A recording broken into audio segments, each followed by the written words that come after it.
International criminal court के वकील ए खान ने कोर्ट में अर्जी डाली है। उन्होंने कुछ लोगों के खिलाफ अरेस्ट वारंट जारी करने की बात कही है। उन्होंने मांग की है कि कोर्ट जो है इन लोगों के खिलाफ अरेस्ट वारंट जारी करे। ये गाजा यानी हमास और इजराइल के लड़ाई के मामले में ये अरेस्ट वारंट्स की मांग की गई है। इनमें नाम जो है वो सबसे पहले बेंजामिन नेतन्याहू का नाम है, जो कि इजराइल के पीएम है। वहां के रक्षा मंत्री गैलेंट का नाम है।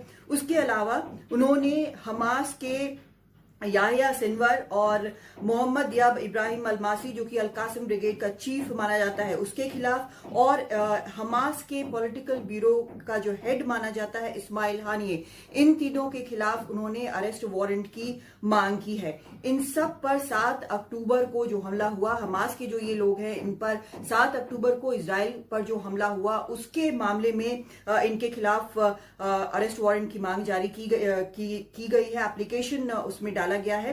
इन पर 7 अक्टूबर और उसके बाद rape, murder, torture, sexual exploitation, युद्ध अपराध, हॉस्टेज टेकिंग जैसे आरोप हैं। यह भी कहा गया है कि हॉस्टेजेस लेने के बाद उनके साथ भी वायलेंस की और सेक्सुअल वायलेंस की जो बातें हैं वो सामने आई हैं। यहाँ पर ए खान जो है उन्होंने साफ तौर पर कहा कि उन्होंने कई मेडिकल रिकॉर्ड्स देखे हैं, जो विक्टिम्स हैं, जो सर्वाइवर्स हैं, उनसे उन्होंने बात की है।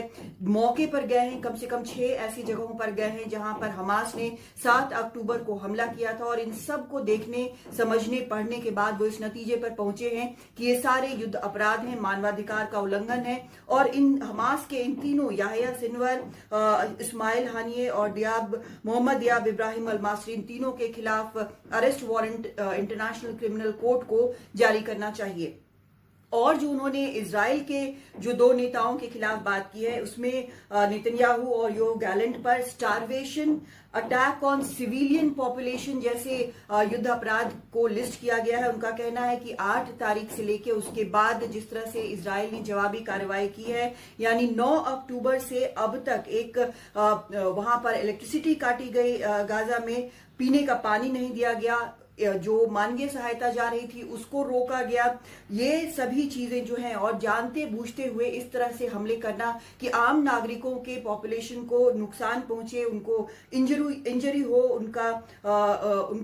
उनकी मौत हो, ये सारी चीजें इनके जाने बिना, इनके आदेश के बिना नहीं हो सकता। तो कुल मिलाकर हमास के जो एक्शन है और इजराइल की जो एक्शन है उसके लिए इन सभी लोगों को जिम्मेदार ठहराते हुए और एविडेंस बताते हुए यहाँ पर ए खान, जो कि इंटरनेशनल कोर्ट के वकील हैं, उन्होंने कोर्ट के सामने ये मांग रखी है कि इनके खिलाफ अरेस्ट वारंट जारी हो। फिलहाल अरेस्ट वारंट जारी नहीं हुआ है, लेकिन एक पैनल, जो आईसीसी का पैनल है जजों का, वो बैठेगा, वो तय करेगा कि क्या वारंट जारी होना चाहिए। असल में इस मामले पर नेतन्याहू पहले भी बोल चुके हैं। उन्होंने कहा कि अगर आईसीसी जो है उनके खिलाफ या इजराइल के किसी के खिलाफ अरेस्ट वारंट जारी करता है तो ये जो पीड़ित हैं उनके खिलाफ अत्याचार होगा, एक हिस्टोरिकल रॉन्ग होगा, ये उन्होंने कहा है। लेकिन ये भी है कि इजराइल या अमेरिका जो है वो आईसीसी के मेंबर नहीं है।